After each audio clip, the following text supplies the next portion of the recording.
The last thing I certified before I got fired was a report on groundwater contamination that, if submitted without my license number, would have rendered the whole $8.7 million project null and void. That's not a hypothetical. That's not me puffing up my role. That's just what the law says.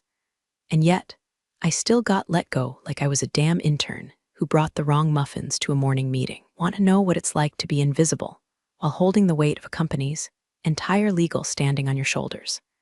It's showing up early to double-check federal safety codes while the project leads roll in late with pumpkin spice lattes and hangovers. It's triple-checking state cross-border permitting because Greg in development keeps submitting half-complete environmental assessments with the confidence of a man who's never read a compliance manual in his life. It's knowing that your name, your actual signature, is what makes any of it real, binding, admissible, legal. My office didn't have a window. I was between the supply closet and the kitchenette, which meant I got to hear every bitchy whisper and fridge theft accusation in stereo. But you know what? I didn't care. Not really. I liked the quiet. It gave me time to focus, to read the fine print on new EPA guidance, to update our internal checklists, run simulations on proposed reclamation sites, just to make sure we weren't getting blindsided by runoff liabilities. I wasn't flashy, but I was good. And deep down, some of them knew it. The way Mark from legal would slide a doc my way just to have another set of eyes, or how Rachel in contracts made sure I reviewed every new vendor agreement before the signatures go on. But none of that made it into the meetings. Not the real ones. Boardroom was a land of acronyms and aggressive optimism. Q2 projections, client synergy, cost-to-value ratio, all bark and buzzwords. They never once said my name in those rooms, even when my work was on every damn page of their decks. I wasn't mad about it. Not then. I'd grown into the background like wallpaper, familiar, dependable, ignored unless I peeled. My inbox was a war zone of emergencies nobody else knew how to handle: permits, audits, legal verifications, soil sample certifications. I solved them one by one, day after day, no drama, no noise. Just a quiet little miracle worker with a state-issued stamp and enough acronyms behind her name to choke a lobbyist. I was the reason our firm could take on projects in Texas, Oregon, Illinois, and Florida without triggering fines. My license, singular, was the linchpin for multi-state validation. Why? Because I took the time. I passed the exams. I stayed current on the continuing education hours, while most of my colleagues were busy sipping wine at networking retreats. Without my credentials attached to our filings, half our operating capacity was technically out of bounds. But try explaining that to someone who thinks compliance means putting the recycling in the right bin. Still, I kept my head down, did the work, ate lunch at my desk. When birthdays rolled around, I brought cake. Layoffs happened. I offered to absorb extra duties so no one else would feel the hit. Loyalty wasn't something I wore on my sleeve. It was in the details. In the footnotes of every report, I scrubbed clean. In the margins of every contract, I quietly corrected before it ever made it to a client's desk. And maybe that was the problem. Because when Bryce strode into the firm on his second day with his high-gloss loafers and PowerPoint grin, he didn't see me. He saw numbers, headcounts, salary brackets. He saw a spreadsheet with a line item named L, green compliance, and a salary that didn't match the buzzwords in his deck. He saw cost, not consequence. And I, like a fool, just kept stamping, just kept verifying, just kept assuming the system wouldn't be stupid enough to amputate its own legs. But systems don't make choices. People do, and Bryce. He made one hell of a choice. First time I laid eyes on Bryce, he was lecturing a project coordinator about leveraging cross-departmental agility. The poor kid just wanted to know if he could still expense printer toner. Bryce had the kind of smile you only see in car commercials and congressional scandals. All teeth, no temperature. He smelled like sandalwood arrogance, and whatever cologne screams, I learned empathy from a LinkedIn post. He was 38, allegedly, and BA from somewhere loud, a string of buzzword-laden jobs in tech startups and optimization firms, which I assume meant places where people with real jobs got replaced by people with nice shoes. Within a week, he'd installed glass whiteboards in all the conference rooms, told admin to cut back on legacy paper workflows, and started firing people who couldn't recite his 5 pillars of operational leanitude. Yes was an actual word he made up and printed on laminated cards. I found one later in the trash beside the break room fridge, covered in someone's egg salad. Fitting. He held an all-hands meeting the first Friday, pacing in front of a slide deck titled Restructure to Reinvent. Said we were ripe for transformation. Said too many departments had become comfortably inefficient. I remember thinking, the purge begins. He called it right-sizing, like a spreadsheet was a scalpel, and we were just fat to trim. First to go were the receptionists, then junior project analysts, then half of the archival team. People I'd worked beside for years vanished in quiet waves, sent off with blank stares and cardboard boxes. Every day, the office felt smaller and colder, the hum of dread replacing the old coffee machine chatter. Then, on a gray Tuesday that smelled like rain and toner, got the email, "Please report to HR at 11 o'clock a.m. No subject line, no explanation. My stomach dropped, not out of fear, out of insult. They didn't even have the decency to call. The walk to HR felt like trudging through wet concrete. People didn't make eye contact, not out of malice, just reflex, like avoiding a sneeze. When I walked in, Bryce was already there, sitting cross-legged in a chair like he was hosting a podcast, not dismantling a person's livelihood. He didn't greet me, didn't offer a seat. Just said, "Laura, thank you for your time with the firm. We've had to make some hard decisions for budgetary realignment. Unfortunately, your role has been deemed non-essential to forward growth initiatives." I blinked. "Excuse me, we're streamlining overhead," he said, as if that explained anything. "Your compensation package no longer aligns with the firm's evolving needs, offering standard severance. HR will walk you through the exit process. No performance review, no warning, not even the fake concern some managers put on like a tie they hate." He was already looking past me, probably visualizing whatever idiot consultant told him compliance could be outsourced to cloud-based software. I stared at him, just stared. There were a dozen things I could have said, that my credentials were the bedrock of our multi-state licensure. Firing me without succession planning was like pulling a Jenga piece from the bottom row and praying the tower didn't collapse. That the state boards didn't recognize cost optimization as a legal defense when a certification gets flagged. Instead, I nodded. Calm, cold, not for him, never for him, but for myself. Because I knew what he'd just done, and I didn't need to scream to make it echo. I signed the papers, thanked HR, walked back to my desk. Wasn't much to pack. A mug that said Permit Whisperer. A ficus that had survived 3 budget cuts and 1 mold outbreak. A drawer of colored highlighters and flash drives named after dog breeds. I took them all quietly. No scene, no tears. On my way out, I paused by the printer, my faithful companion in the war against regulatory chaos, and gently patted it like a dog I was leaving behind in the divorce. Then I walked out the door, down the hall, past Bryce's office where he was already on a Zoom call talking about quarterly velocity curves. He didn't look up, didn't even know what he'd just lost. But he would. The thing about being underestimated for years is you learn how to move without making noise. You become fluent in silence. So when people came storming into my inbox after the news spread, ex-colleagues, mentors, even a couple senior engineers from different floors, I didn't scream, didn't posture, I didn't tweet some melodramatic farewell post about closing chapters. I just let it simmer. "You have to tell the board," Claire from legal wrote me. "He fired the company's legal spine. They'll reverse it the second they understand." But I didn't write the board, not then, because I knew how this place worked.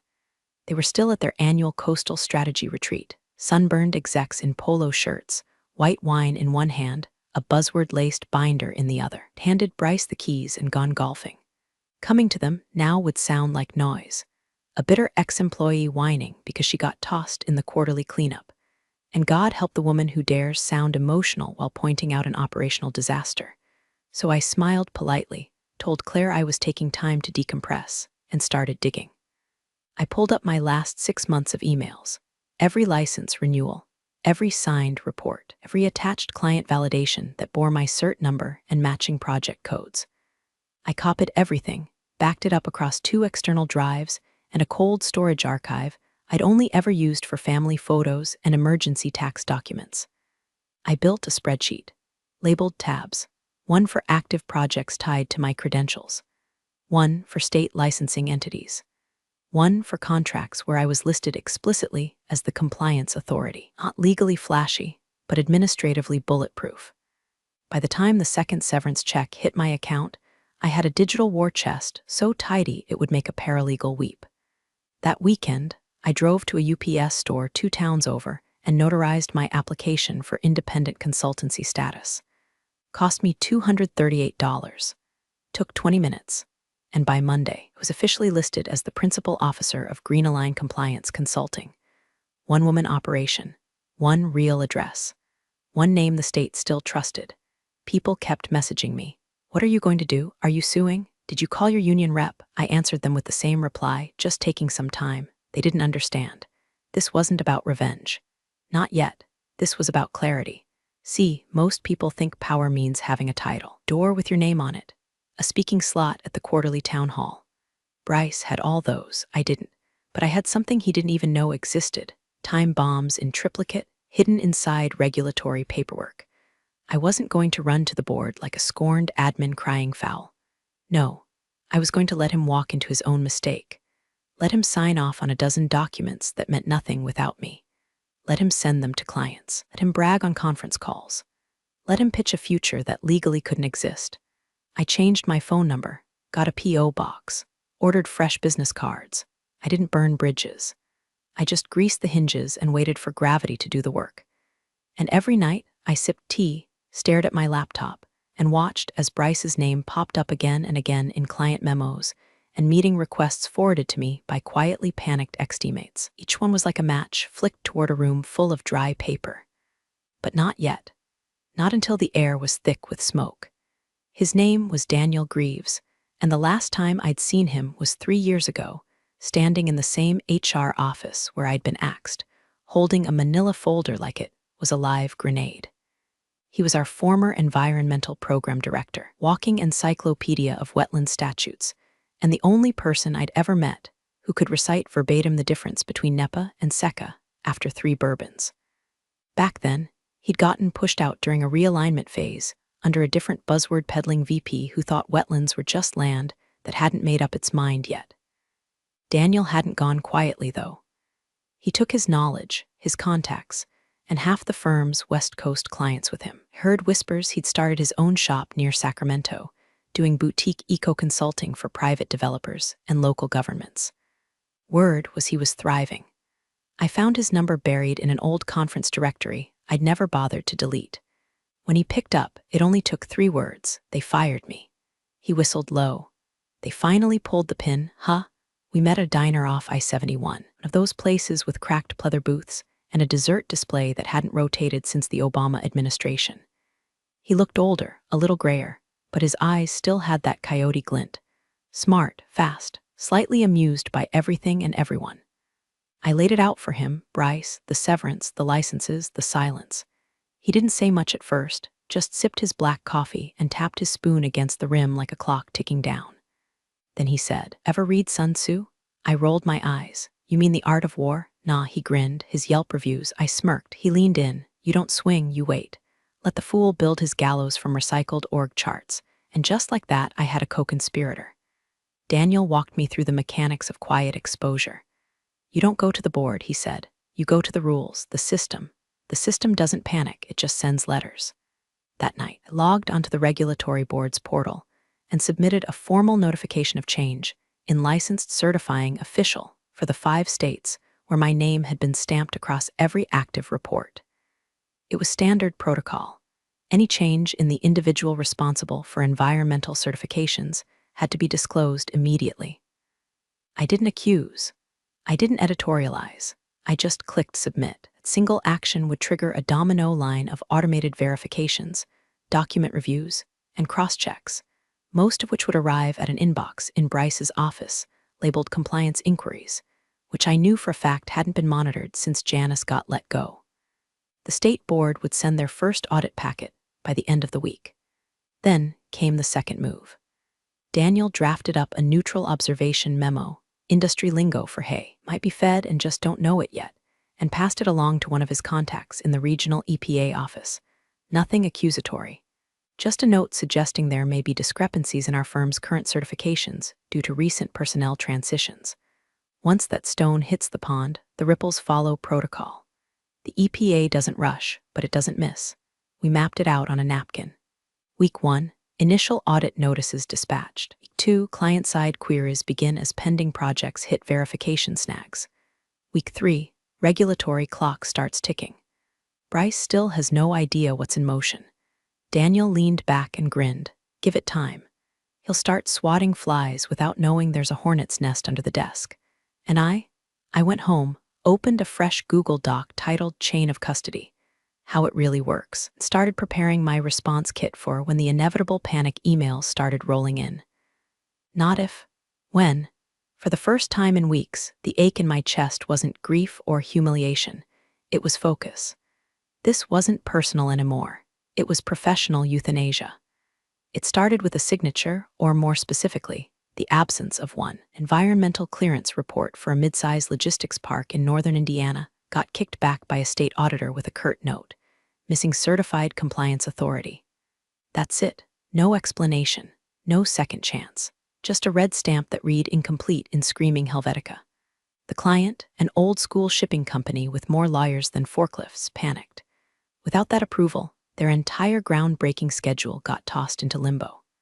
3 days later, the firm's West Texas soil remediation project stalled when the oil company's compliance officer noticed the documentation referenced a license number that no longer belonged to an active certifying agent. That number, of course, was mine. A week after that, the South Carolina wetland assessment, 6 months in the making, was pulled off the table completely when the state board called and asked, very politely, exactly was validating the impact studies now that Laura Green was no longer employed. And Bryce, he didn't see the pattern. To him, these were just hiccups, paper jams, lazy coordinators who didn't double-check their folders. He stormed through the office barking into Bluetooth earbuds, dropping phrases like quality control audit and operational agility realignment, which translated loosely to blame the peons and cut the fat. By the end of that week, the document processing team was cut in half. He fired the last archival specialist, someone who'd been with the company longer than the carpet. Legal lost a paralegal. Marketing got absorbed into business development. Every time something went wrong, he shaved another slice off the org chart like a drunk man carving ham. Meanwhile, I sat at my modest little home office, sipping strong coffee and answering polite inquiries from junior employees who just had a quick question. The first email came from Megan, fresh out of grad school, sharp as hell, scared out of her mind. Subject line, urgent, Form 402 certification. She wrote, "Hi, Miss Green, I know you're no longer with the company, but I'm trying to validate an environmental compliance form that references your license number. Is there a new certifying agent we should be listing? I've asked my manager twice, but got no clear answer. Please disregard if this puts you in an awkward position." I didn't respond directly. I forwarded the email to the firm's general contact line with a simple message. To whom it may concern, Miss Green is no longer affiliated with your organization and cannot provide internal support. As of date, no updated certifying agent has been officially filed for projects referencing Green Consulting credentials. Please update all documentation accordingly. That reply would get automatically filed under legal notices, and someone, somewhere, would have to answer for it. It didn't stop there. A day later, I got a text from Ben in the GIS department. Not sure who to talk to. Bryce says the wetlands model is fine. The client wants a certifier sign-off and won't move forward without it. Any idea what to do? I didn't reply. I didn't have to. The state board had already flagged the missing authorization and scheduled a routine inspection for the following Thursday. That gave them 4 business days to invent a miracle or get swallowed by the system they never bothered to understand. I wasn't gloating. Not really. There was satisfaction, sure, but it wasn't revenge. It was alignment, the slow recalibration of a machine finally reacting to its own faulty input. All I'd done was remove myself and let entropy do the rest. Still, I won't pretend I didn't savor it a little when I saw Bryce's internal memo, leaked to me by an assistant who hated his guts, blaming ongoing procedural oversights on legacy documentation bottlenecks. Legacy. That was what he called me now. I was an outdated filing cabinet that just happened to hold the lease to the damn building. The firm was wobbling. Clients were nervous. Some politely paused deliverables. Others sent terse legal inquiries dressed up as clarification requests. The audit clock was ticking, And somewhere deep in his polished, clueless brain, Bryce had to be wondering how this many things could go wrong when he'd trimmed so much bloat. And I kept my distance. Watched the storm from the shore, logged every message, forwarded nothing, offered no advice. I wasn't their compliance officer anymore. I was a spectator, a licensed one. Bryce stood in front of the glass conference room wall like he was auditioning for TED talk no one asked for, flipping through a pastel-colored slide deck titled Operational Efficiency. Q3 turnaround. His suit was navy, his tie was salmon, and his ego was radioactive. Few department heads still left at headquarters nodded on cue, furiously pretending they understood the charts even as the floor beneath them softened.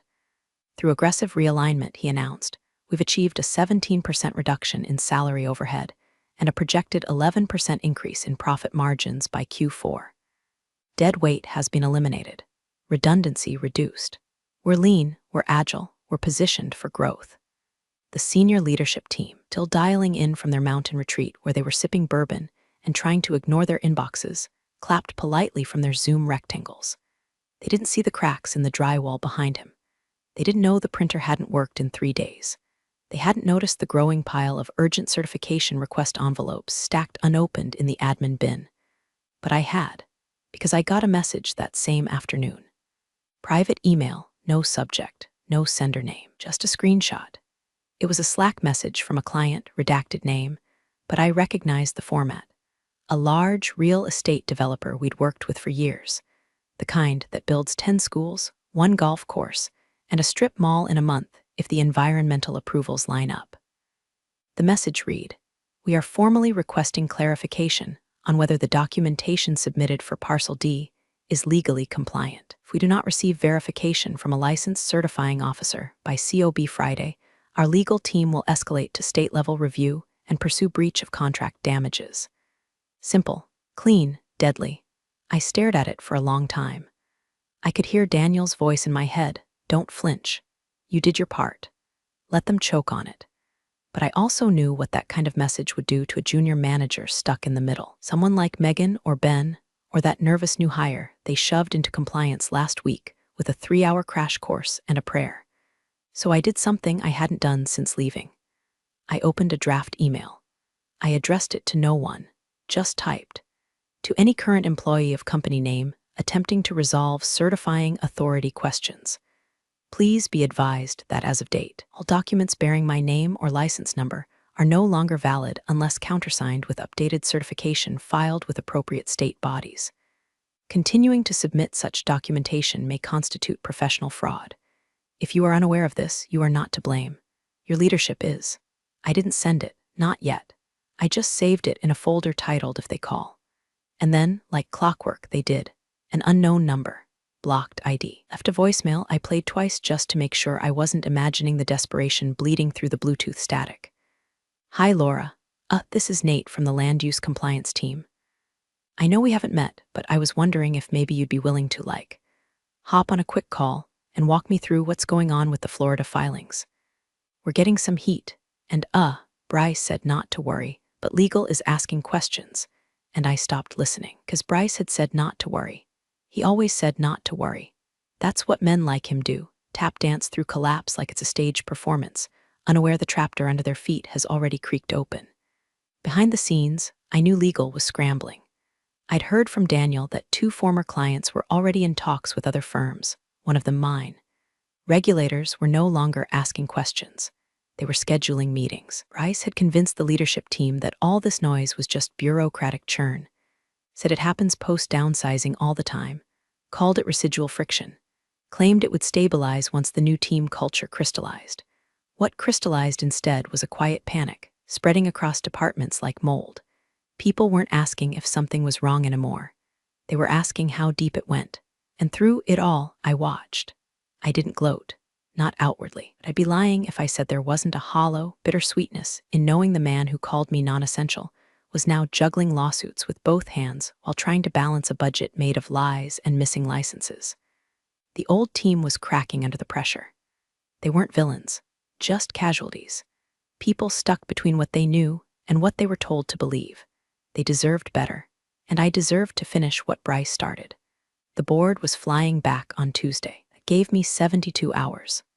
Bryce, true to form, had announced a final presentation to welcome them back, some kind of big reveal/pep rally to showcase structural progress. According to a contact in IT, he booked the executive conference room for 9 a.m. sharp, titled the event Q3 Renewal. The future is now. I could already picture it, him standing at the head of the table with graphs, maybe even a hype video with royalty-free music and aerial drone shots of office parks no one remembered approving. Meanwhile, I sat in my kitchen with a second mug of black coffee and a PDF open on my laptop, hand hovering over the trackpad. The document was a summary of active licensure status for all environmental certifications tied to my name across Florida, Texas, Indiana, Illinois, and South Carolina. Every one of them was marked revoked authority, no longer employed. Attached below were formal notifications from state boards confirming receipt of my resignation and disassociation from company name. 12 pages, legal formatting, boring, bureaucratic, and absolutely lethal. I'd reviewed it a dozen times, running spell checks like I was defusing a bomb. Then I minimized the window and opened a new email. To General Counsel at Company Domain. Subject: Urgent.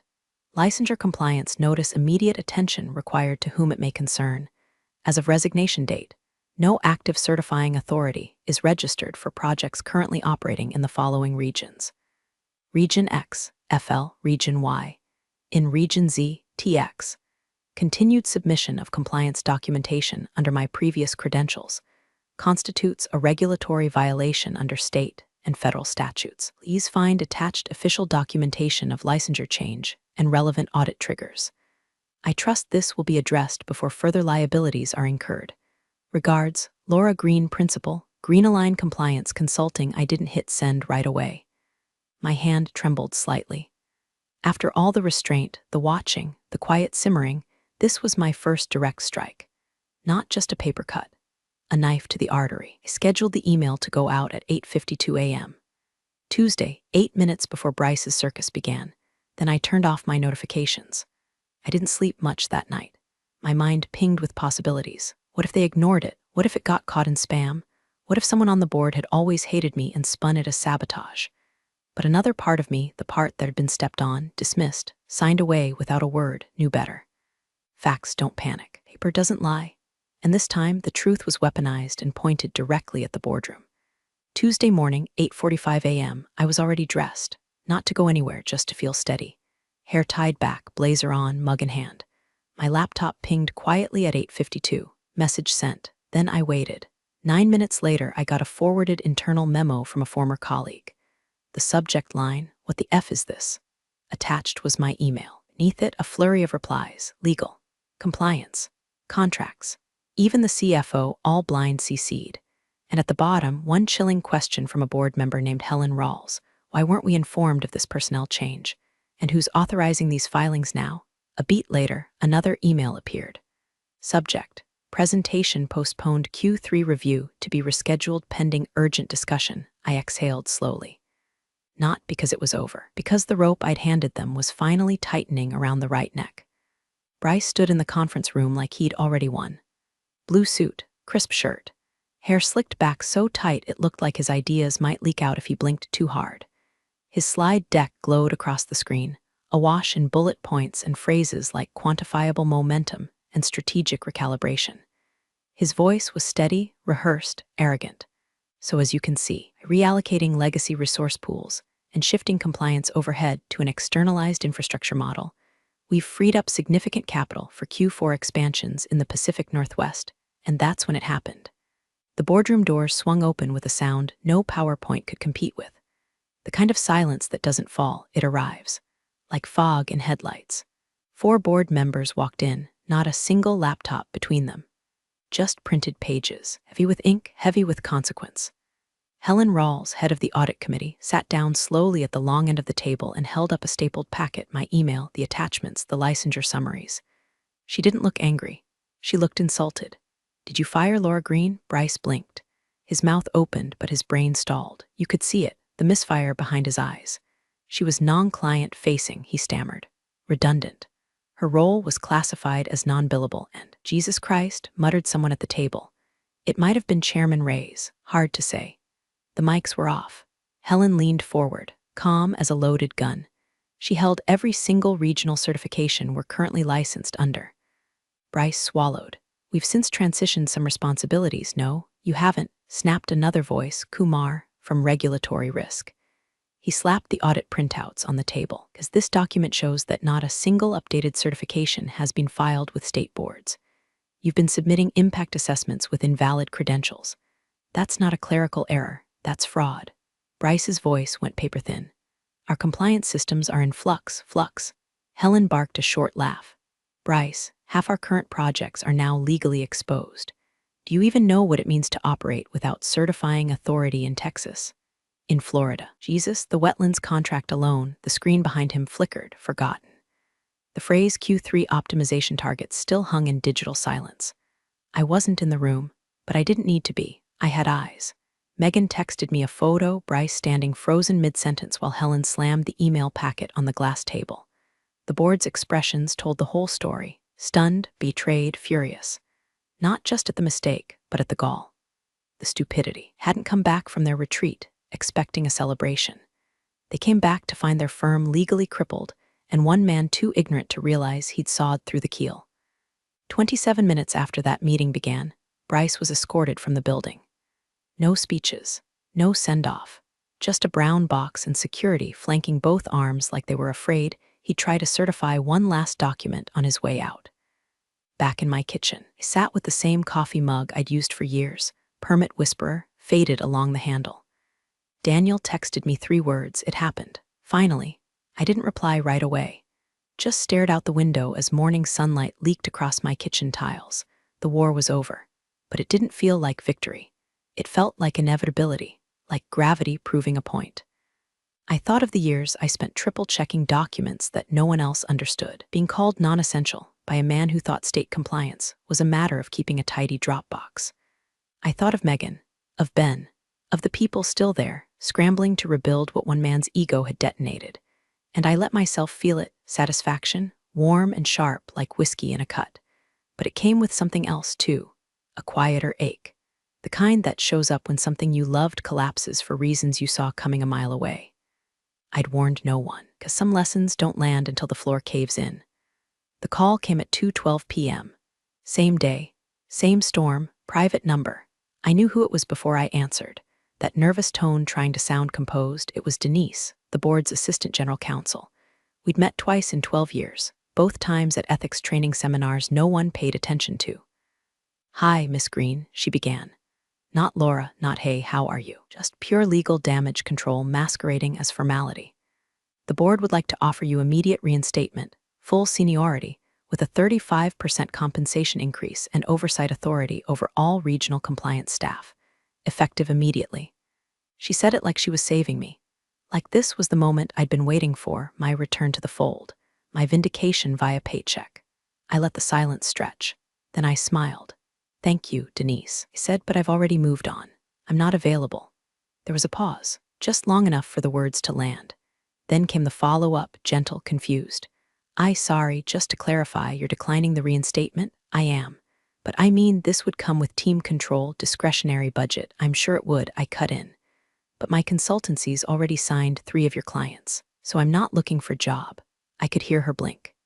That sharp, subtle inhale when someone realizes they've just stepped into an entirely new kind of negotiation. Understood, she said finally. Best of luck. Thanks, I said. You'll need it more than I will. I hung up. Outside, the morning drizzle had burned off. The pavement steamed under the sun, and traffic hummed through town like nothing extraordinary had happened. But for me, everything had changed. I stood outside my modest suite, Unit B, first floor, end of a strip with a dentist, a bail bond office, and a vape shop run by a guy named Skip who always called me boss lady. The window still had the temporary decal, Green Align Compliance Consulting Ethical, accurate, unafraid. I took a long sip from my coffee, black and bitter as truth, and unlocked my phone. First thing I saw was a push alert from the Florida Department of Environmental Oversight. Company name under investigation for operating without valid regional certifications, multiple projects flagged. I didn't smile. Smiling felt too small. Instead, I tilted my head back, let the sun hit my face, and let out a slow breath I'd been holding since the day Bryce cut me loose like a loose thread in a budget spreadsheet. No more back rooms. No more whispers. No more men in ties deciding my value while mispronouncing the names of the laws I lived by. This was mine. My clients, my rules, my name on the door. And for the first time in a decade, I didn't feel like part of the wallpaper. I felt like the architect. Appreciate you sticking around, you wise old rebels. Smash that subscribe button, or this fossil might just cause another epic fiasco.